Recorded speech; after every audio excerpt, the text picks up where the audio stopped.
सेठ लगनदास जी के जीवन की बगिया फलहीन थी।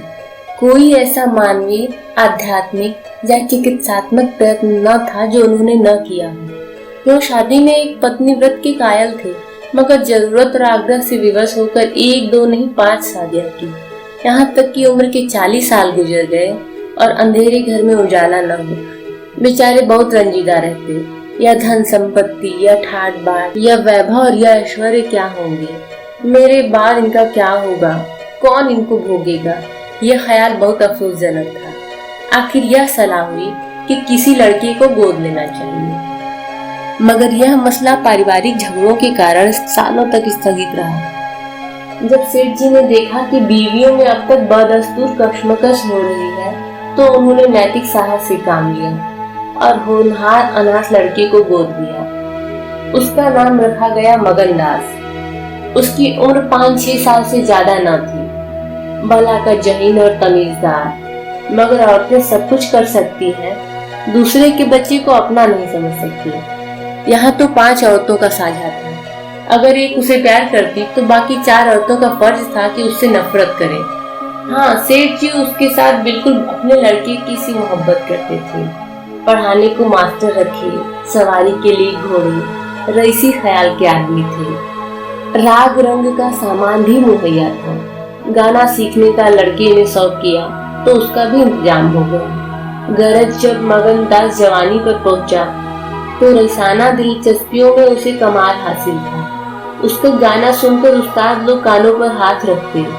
शहसवार ऐसा कि दौड़ते हुए घोड़े पर सवार हो जाता। डील डौलसा की सूरत में उसका सालबेला जवान दिल्ली में कम होगा। शादी का मसला पेश हुआ। नागपुर के करोड़पति सेठ मक्खनलाल बहुत लहराए हुए थे। उनकी लड़की से शादी हो गई। धूमधाम का जिक्र किया जाए तो किस्सा वियोग की रात से भी लंबा हो जाए। मक्खनलाल का उसी शादी में दिवाला निकल गया। इस वक्त मगनदास से ज्यादा ईर्ष्या के योग्य आदमी और कौन होगा। उसकी जिंदगी की बहार उमंगों पर थी और मुरादों के फूल अपनी शबनमी ताजगी में खिल खिल कर हुस्न और ताजगी का समा दिखा रहे थे। मगर तकदीर की देवी कुछ और ही सामान कर रही थी। वह सर सपाटे के इरादे से जापान गया हुआ था कि दिल्ली से खबर आई कि ईश्वर ने तुम्हें एक भाई दिया है। मुझे इतनी खुशी है कि ज्यादा अरसे तक जिंदा न रह सकूं। तुम बहुत जल्दी लौट आओ। मगनदास के हाथ से तार का कागज छूट गया और सर में ऐसा चक्कर आया जैसे किसी ऊंचाई से गिर पड़ा हो। मगनदास का किताबी ज्ञान बहुत कम था, मगर स्वभाव की सज्जनता से वह खाली न था। हाथों की उदारता ने, जो समृद्धि का वरदान है, हृदय को और भी उदार बना दिया था।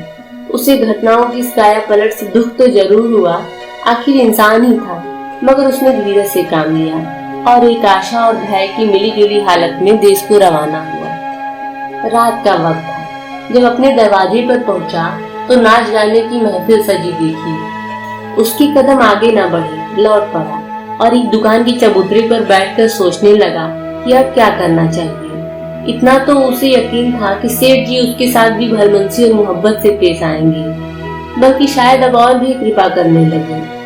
सेठानियां भी अब उसके साथ गैरों का सा वर्ताव न करेंगी। मुमकिन है मंझली बहू जो इस बच्चे की खुशनसीब माँ थी उससे दूर दूर रहे, मगर बाकी चारों सेठानियों की तरफ से सेवा सत्कार में कोई शक नहीं था। उनकी दाह से वो फायदा उठा सकता था। ताहम उसके स्वाभिमान ने गवारा न किया कि जिस घर में माली की हैसियत से रहता था उसी घर में अब एक आसिफ की हैसियत से जिंदगी बसर करे। उसने फैसला कर लिया कि अब यहाँ रहना मुनासिब नहीं है। मगर जाऊं कहाँ? न कोई ऐसा फन सीखा, न कोई ऐसा इल्म हासिल किया जिससे रोजी कमाने की सूरत पैदा होती। रईसाना दिलचस्पियां उसी वक्त तक कदर की निगाह से देखी जाती हैं जब तक कि वे रईसों के आभूषण रहे। जीविका बनकर वे सम्मान के पद से गिर जाती हैं। अपनी रोजी हासिल करना तो उसके लिए कोई ऐसा मुश्किल काम न था।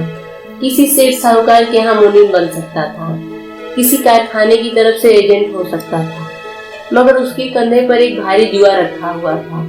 उसका क्या करे? एक बड़े सेठ की लड़की जिसने लाड़ प्यार में परवरिश पाई, उससे यह कंगाली की तकलीफें क्यों कर झेली जाएंगी? क्या मक्खनलाल की लाडली बेटी एक ऐसे आदमी के साथ रहना पसंद करेगी जिसे रात की रोटी का भी ठिकाना नहीं, मगर इस फिक्र में अपनी जान क्यों खपाऊं। मैंने अपनी मर्जी से शादी नहीं, मैं बराबर इनकार करता रहा। सेठ जी ने जबरदस्ती मेरे पैरों में बेड़ी डाली है, अब वही इसके जिम्मेदार है, मुझसे कोई वास्ता नहीं। लेकिन जब उसने दोबारा ठंडे दिल से इस मसले पर गौर किया तो बचाव की कोई सूरत नजर न आई। आखिरकार उसने यह फैसला किया कि पहले नागपुर चलूं, जरा उन महारानी के तौर तरीके देखूं, बाहर ही बाहर उनके स्वभाव की मिजाज की जांच करूं। उस वक्त तय करूंगा कि मुझे क्या करना चाहिए। अगर रईस की बू उनके दिमाग से निकल गई है और मेरे साथ रूखी रोटियां खाना उन्हें मंजूर है तो इससे अच्छा फिर और क्या। लेकिन अगर वह अमीरी ठाट बाट के हाथों बिकी हुई है तो मेरे लिए रास्ता साफ। फिर मैं हूँ और दुनिया का गम। ऐसी जगह जाऊं जहाँ किसी परिचित की सूरत सपने में भी न दिखाई दे। गरीब की जिल्लत जिल्लत नहीं रहती अगर अजनबियों में जिंदगी बसर की जाए। यह जानने पहचानने वालों की कनखियां और कनबत्तियां हैं जो गरीबी को यंत्रणा बना देती है। इस तरह दिल में जिंदगी का नक्शा बनाकर मगनदास अपनी मर्दाना हिम्मत के भरोसे पर नागपुर की तरफ चला।